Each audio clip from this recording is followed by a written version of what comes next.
set up in the 1954. 1954 में हुआ when Lord Dalhousie was the Viceroy of India. जो Lord Dalhousie थे वो जो है उस टाइम पे इंडिया के वाइस रहे थे, ठीक है। Then now a postal department called a communication department, अभी उस पोस्टल डिपार्टमेंट को अपन कम्युनिकेशन डिपार्टमेंट बोलते हैं। Ministry of communication is the apex control of this department. It has a separate dictatorate whose head of director general. The whole nation has been divided into 15 circles whose highest officers is post master general, ठीक है। यहाँ पे 15 जो है highest officers रहते हैं जिसको हम पोस्ट मैनेजर जनरल बोलते हैं, मास्टर जनरल बोलते हैं, ओके। जिसको रीड कर लेंगे समझ में आ जाएगा। देन आफ्टर फंक्शन, फंक्शन क्या होता है? फंक्शन का मतलब होता है पोस्ट ऑफिस में क्या क्या चीजें होती हैं, ठीक है, फंक्शन करना।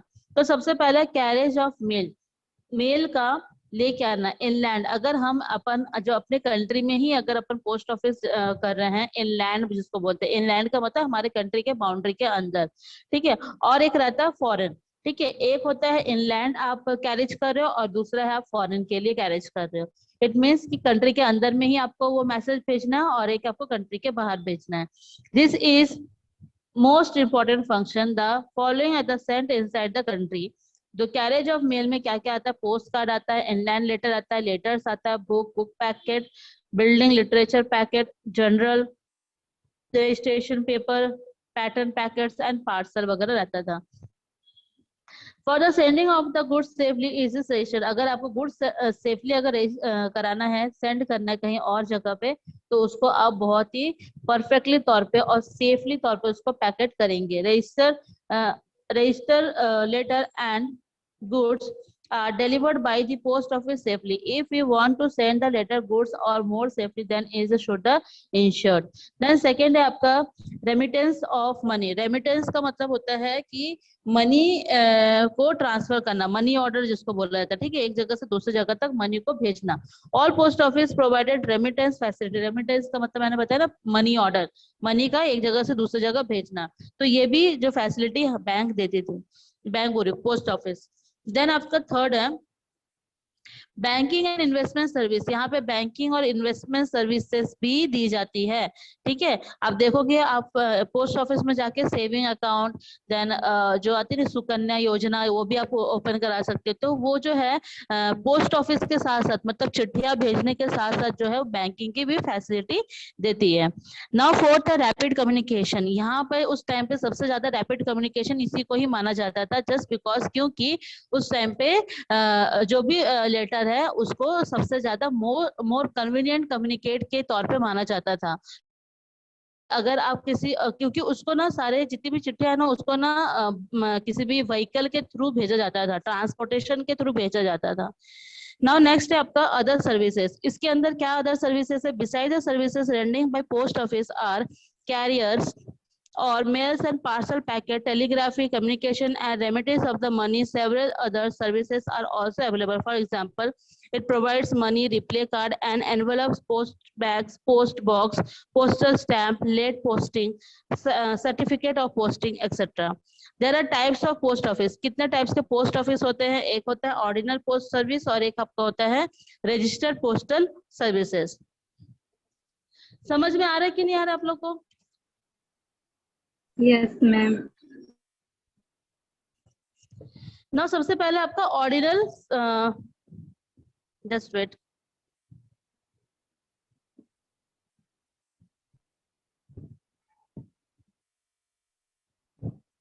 ऑर्डिनल पोस्ट ऑफ सर्विस में जो है पोस्ट कार्ड पहले यूज किया जाता था। एक तो पोस्ट कार्ड टाइप का, जैसे अपन का पोस्ट कार्ड टाइप का फोटोग्राफ्स होते हैं ना, उस टाइप का पहले कार्ड दिया जाता था। उसमें चिट्ठी में जो भी है लिखा जाता था कुछ भी कुछ, ठीक है, मतलब जो भी उनको मैसेज सेंड करना रहता था और उस पोस्ट कार्ड के पीछे एड्रेस करके लिखा रहता था, नाम लिखा रहता था, तो उस नाम के अंदर जो है पोस्ट कार्ड वगैरह दिया जाता था। एक आता था आपका लेटर। लेटर जो रहता था वो आपका if the news and message too long, post card में short type of message post किया जाता था, ठीक है, पोस्ट कार्ड में, क्योंकि वो छोटा सा ही था। बट लेटर में जो है, अगर बहुत लंबा मैसेज अगर आपको लिखना है, it is sent in the sealed envelope, envelope के अंदर सील्ड होके जो है, envelope contain only letter requires a postal stamp of ₹5 to be sticked on the face of the envelope. Following traffic apply for letters. For first grams ₹4, ठीक है, 20 ग्राम का अगर मान के चलो लेटर का अगर साइज रहेगा तो वो ₹4 लगता था। अगर ज्यादा रहता है, एवरी एडिशनल 20 ग्राम, अगर 20 ग्राम से कुछ भी एक्स्ट्रा भी रहता था तो उसमें ₹4 और लगता था। देन थर्ड आपका इनलैंड लेटर। इनलैंड लेटर का जो है उसका एक प्राइस फिक्स था, 2 रुपीज 50 में आता था, और उसका ब्लू कलर में आता था, ठीक है। No need to fix the stamp, उसमें फिक्स स्टैम्प करने की कोई जरूरत नहीं होती थी। नाउ फोर्थ आपका book post. Invitation, journals, magazines etcetera are sent through post, book post. Post office generally inspect the goods before transferring the items. Book post भी होता था, मतलब इस बुक पोस्ट में जो है आप कोई भी इनविटेशन या फिर जनरल या फिर बुक या फिर मैगजीन जो है आप उसको सेंड कर सकते थे बुक पोस्ट से। वो थोड़ा हैवी होता था, उसकी चार्जिंग भी अलग होती थी। नाउ फिफ्थ आपका सैंपल पैकेट। सैंपल पैकेट जो रहता था वो चार्ज आता था, हर एक पैकेट अगर 50 ग्राम के तौर पे अगर है तो उसका ₹3 लगता था। Okay, sometime the sample packet are also sent through post office which are not meant for sales. Now sixth है आपका blend literature packet. Literature for visually impaired are generally heavy as compared to the normal reading material because, ठीक है, यहाँ पे जो भी blending literature packet में जो था, जो रहता है उसमें नॉर्मल रीड करने का पूरा मटेरियल रहता है, जैसे कि बुक वगैरह हो गया, नॉर्मल रीडिंग करने का जो बुक वगैरह रहता है उसमें पैक किया हुआ रहता है। नाउ सेवेंथ है पार्सल। जो कोरियर में अभी हमको जो सामान मिलती थी ना वो पार्सल के टाइम मिलती थी। तो पार्सल में जो भी गुड्स पैकेट्स या फिर देखो वैल्यूएबल थिंग्स जैसे सोना चांदी अगर आप भेज रहे हो तो आप किसी पैकेट में पार्सल करके भेजते हो। तो इसका कॉस्ट थोड़ा ज्यादा था, 500 ग्राम में, मतलब आधा किलोग्राम में आपको ₹16 लगता था भेजने का। नाउ बी सेकेंड है आपका registered postal service. Registered postal service में क्या बता रहा है, पोस्टल मेल्स और parcel can be sent under the registration so as to secure due to transmission. A registration fee has to be paid for this purpose in addition to the usual postal, ठीक है, postage. The postage office uses a receipt of a registered articles. However, it does not accept any liability for losses or damages unless the articles are insured. इसमें क्या बता रहा है कि जो भी पोस्टल सर्विसेज होती थी वो पार्सल हो चाहे पोस्टल मेल्स हो, उसको रजिस्ट्रेशन कराने के बाद ही उसको भेजा जाता था, ठीक है, और इसका रजिस्ट्रेशन फीस जो रहता था वो अलग रहता था। सो द पोस्टल जो भी ऑफिसेस इश्यूज और रिसिप्ट रजिस्टर्ड आर्टिकल्स जो भी इसमें अपन रजिस्टर कराते थे या फिर कोई इशू रिसिप्ट कराते थे वो पूरा का पूरा इसमें रजिस्टर्ड होना कंपलसरी था। Then after you read this, वही सारा चीजें दिया हुआ है कि एडिशनल चार्ज वगैरह लगते हैं, पोस्टल चार्ज लगता है, रजिस्ट्रेशन फीस लगता है, ठीक है। देन ऑब्जेक्टिव ऑफ रजिस्ट्रेशन, क्या उद्देश्य है रजिस्ट्रेशन कराने का। अगर मान के चलो आपका कहीं पे भी एक जगह से दूसरे जगह जिस एड्रेस में पहुंचना था उस एड्रेस में अगर नहीं पहुंचा तो क्या होता है, आप जो है क्लेम कर सकते हो। जैसे registration mark the article more secure because the registered article pass through the hand of special officer. Special officer के थ्रू ही वो हैंड ओवर होते थे। But the post office is not responsible for the loss और damages. इसके लिए post office कोई भी loss या डैमेजेस अगर होगा तो उसकी जिम्मेदारी वो नहीं लेंगे। So to the registered article during the transmission in the special circumstances the post office compensate of the ₹25, ठीक है। तो अगर मान के चलो कोई भी अगर स्पेशल सर्कमस्टेंसेस में अगर वो भेजना चाह रहे हैं तो उसका प्राइस जो है उस टाइम पे ₹25 हो जाता था। Now come to the next page. समझ में आ रहा है कि नहीं आ रहा आप लोग को। रीड करोगे तो और अच्छे से समझ में आएगा, अगर कोई डाउट है तो पूछ सकते हो। ना पेज नंबर 162 में जो है इसका आप देखोगे, इसमें सिंपली 2-3 लाइन दिए हैं जैसे कि necessary postal stamp must be affixed and registered letter or parcel. Registered letter of the parcel is not dropped in post box but the handed over to the relevant employee or post office who check the parcel or letter stamp affixed thereon. He has issued acknowledgement receipt to the sender. अब यहाँ पर जो भी parcel अगर कोई भी register कर रहा है तो सबसे पहले वो पोस्ट बॉक्स में जो है उसको ड्रॉप कर देगा। उसको ड्रॉप करने की जरूरत नहीं है, डायरेक्ट जो है जो भी एम्प्लॉय है पोस्ट ऑफिस के उसके हाथ में जाके देगा, ठीक है, चाहे पार्सल हो चाहे लेटर हो, अगर कोई स्पेशल टाइप का रीजन है तो। उसके बाद फिर उसको एक्नॉलेजमेंट, उसको रिसिप्ट मिलेगा कि ये रिसिप्ट जो है उस सेंडर को मिलेगा जो कि भेज रहा है, ठीक है। Then after, if the sender of the letter or parcel wishes to have the acknowledgement of the receivers, then have then happened होगा ये acknowledgement from with the letter or parcel for this services or additional postal stamp ₹1 affixed। ठीक है, यहाँ पर जो भी acknowledgement अगर आप कराते हो या पार्सल अगर आपको मिलता है तो उस सर्विसेज का जो है आपको ₹1 देना पड़ता है। Then compulsory registration जो है those letters or packet where the word registration is written. If the weight of the parcel is more than 4 kg, अगर weight of the parcel का अगर 4 kg है तो उसका जो है रजिस्ट्रेशन कराना बहुत ज्यादा जरूरी है। अगर गुड में इंश्योर्ड, अगर इंश्योर्ड है मतलब इंश्योरेंस है अगर गुड का, तो भी आपको रजिस्ट्रेशन कराना जरूरी है। If the valuable content like check, हुंडी, bill of exchange etc being sent, अगर आप कोई भी कोई भी चेक, हुंडी या बिल्स ऑफ एक्सचेंज अगर आप सेंड कर रहे हो तो भी आपको क्या करना पड़ेगा, वहां पर कंपलसरी रजिस्ट्रेशन कराना पड़ेगा। If good received by registered post have to be sent back, अगर आप कोई भी सर्विसेज अगर रजिस्टर्ड कराते हो, कोई भी गुड्स अगर सेंड कराते हो तो उसके लिए भी आपको रजिस्ट्रेशन कराना पड़ेगा। Such parcel which acquire declaration in respect of import और एक्सपोर्ट, अगर कोई भी ऐसा पार्सल है जिसके लिए जो कि दूसरे फॉरेन कंट्री में जा रहा है या वहां से आ रहा है तो उसके लिए भी रजिस्ट्रेशन कराना जरूरी है। गुड्स सेंट थ्रू वीपीपी, ठीक है, गुड्स अगर वीपीपी के थ्रू अगर भेजा जा रहा है उसको भी रजिस्ट्रेशन कराना जरूरी है। देन इसका रजिस्ट्रेशन कराने का क्या एडवांटेज है ये बताया जा रहा है। Registration provide safety to the document और आर्टिकल, यहाँ पर जो भी डॉक्यूमेंट या आर्टिकल उसको रजिस्ट्रेशन प्रोवाइड कराती है, इसीलिए ये जो है एडवांटेज है हमारे लिए। The receipt act on the evidence that the goods and document have been sent by the registered post. देखो अब यहाँ पर क्या बता रहे, कोई भी रिसिप्ट या फिर एविडेंस अगर हम गुड्स या डॉक्यूमेंट्स के थ्रू सेंड करते हैं तो क्या हो जाएगा, रजिस्टर्ड पोस्ट के थ्रू रजिस्ट्रेशन कराया जाता है। थर्ड है आपका responsibility of the postal department increases, जो भी रिस्पॉन्सिबिलिटी होती है उसका डिपार्टमेंटल के थ्रू ही इंक्रीजमेंट होती है। देन थर्ड नेक्स्ट है आपका 8 फैसिलिटी फ्यूचर वेरिफिकेशन, यहाँ पे वेरिफिकेशन की भी फैसिलिटी आपको प्रोवाइड की जाएगी। फ्यूचर में अगर कोई भी वेरिफिकेशन करने की जरूरत है तो यहाँ पे आपको फैसिलिटी मिलेगी।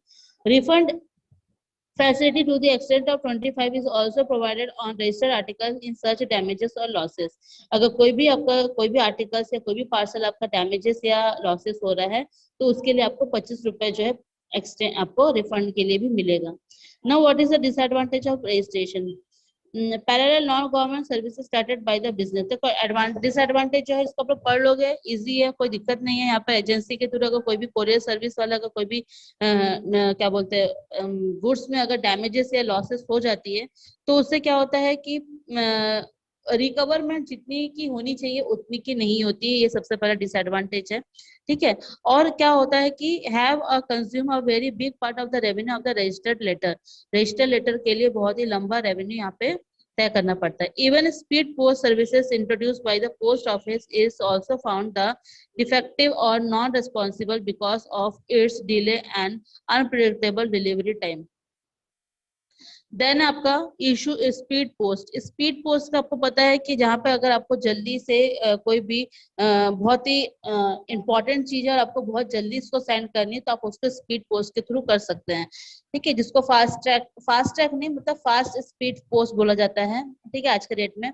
तो ये जो है आप देखोगे like the governmental department is also possess the some discrepancy, क्या क्या है, ultimately delivery of letter, then delay in delivery of money and order. Money order को सबसे ज्यादा स्पीड पोस्ट में सबसे जल्दी भेजा जाता है. Loss of letter due to the negligence of the employee, अगर कोई भी एम्प्लॉय के थ्रू नेग्लिजेंस हो जा रहा है और लेटर घूम जाती है तो उसके लिए भी ये सारी चीजें दिक्कतें आती है. नाउ है आपका इनअप्रोप्रिएट बिहेवियर विद कस्टमर. यहाँ पे देखोगे आप लोग पोस्ट ऑफिस में ज्यादातर कस्टमर लोग के साथ उतना अच्छा बिहेव नहीं करते हैं. नेक्स्ट आपका insured post. Registered postal articles can be, जो भी है इंश्योर्ड पोस्ट का मतलब है पोस्ट, जो भी आप पोस्ट आप भेज रहे हो उसका इंश्योरेंस करवाना. तो उसका क्या ऑब्जेक्टिव है, किस उद्देश्य के साथ हम करते हैं ये चीज, ताकि हमारा कोई भी जो भी हम गुड्स भेज रहे हैं वो डैमेज ना हो, लॉस ना हो. ठीक है, इसीलिए जो है उसको इंश्योरेंस करा करके ही भेजते हैं. तो क्या क्या मेथड है यहाँ पर, आप मेथड जो है इजिली आप पढ़ सकते हो. मेथड ऑफ द इंश्योरेंस का 6-7 पॉइंट दिया हुआ है, तो इसको आप लोग रीड कर लेना. मैक्सिमम लिमिट ऑफ इंश्योरेंस, किसी भी चीज का मैक्सिमम लिमिटेशन ऑफ इंश्योरेंस का कितना है, 20,000 है. और गोल्ड और सिल्वर का जो है 2,500 का है. ठीक है. एंड कंपल्सरी इंश्योरेंस जो है ornament, gold, silver, currency note, coins etcetera, ये सारा कंपल्सरी इंश्योरेंस कराना बहुत ज्यादा जरूरी है. देन सेकेंड है वीपीपी आर्टिकल्स ऑफ ₹500. वीपीपी जो है इसका 500 रुपीज चार्ज लगता है. इसका क्या क्लेम है, नॉन पेमेंट ऑफ क्लेम जो है इसका पॉइंट्स में, इसको आप लोग रीड कर लोगे. ठीक है, इसको आप लोग पूरा रीड कर लोगे. ये पूरा कम्युनिकेशन से ही मतलब उससे पोस्टल से रिलेटेड है. आप लोग इसको रीड करोगे ना समझ में आ जाएगा. ठीक है. मनी ऑर्डर, आपको पता है मनी ऑर्डर क्या होता है. मनी ऑर्डर मतलब आप किस पैसे कहीं एक जगह से दूसरी जगह भेजते हैं. अभी ये सब चीज का कोई यूज नहीं है, क्योंकि अपन जो अभी पूरा वो हो चुके, डिजिटल हो चुके हैं. अपन इजिली गूगल पे, ठीक है, फोन पे, ये सब कर देते हैं. अभी ये सब का कोई यूज तो नहीं है, लेकिन इसको जान के रखना बहुत ज्यादा जरूरी है. तो इसको आप लोग ऐसे ही खाली बैठे हो तो अगर बैठे बैठे रीड कर ले रहे हो ना तो ये आपके लिए बहुत कंफर्टेबल होगा. ठीक है. तो foreign, there are 2 type of money order होता है. एक होता है इनलैंड मनी ऑर्डर, एक होता है फॉरेन मनी ऑर्डर. इनलैंड में जो रहता है आप कंट्री के अंदर जो है मनी ऑर्डर को सेंड कर सकते हो, और फॉरेन मनी ऑर्डर मतलब आपको दूसरी जगह, दूसरे देश में अगर भेजना है. ठीक है. तो सबसे पहले आपको करेंसी को चेंज करना पड़ेगा उसके करेंसी के अकॉर्डिंग. समझ में आ रहा है. मतलब पहले आप ऐसे बैंक में जाओगे जहां पर आपकी करेंसी जो है उस फॉरेन कंट्री के करेंसी में बदल जाएगी. उसके बाद उस फॉरेन कंट्री के अकॉर्डिंग जो है आप वो वाला पैसे को पार्सल के थ्रू भेज सकते हैं. ठीक है. ये सारी चीजें है. पोस्टल ऑर्डर भी वही है. पोस्टल ऑर्डर का मतलब क्या होता है, फिर टेलीकम्युनिकेशन आ जा रहा है. ये पूरा कम्युनिकेशन से रिलेटेड है. इसको अगर आप लोग घर पे भी पढ़ोगे ना आराम से पढ़ लोगे. ईमेल, इंटरनेट, आप लोगों को पता है क्या होता है ईमेल, इंटरनेट, वेयर हाउसिंग, है ना. कल हम लोग जो है इंटरनेट के बारे में बात करेंगे कि किस तरह से इंटरनेट स्टार्ट हुआ, फैक्स मशीन किस तरीके से आया. ठीक है.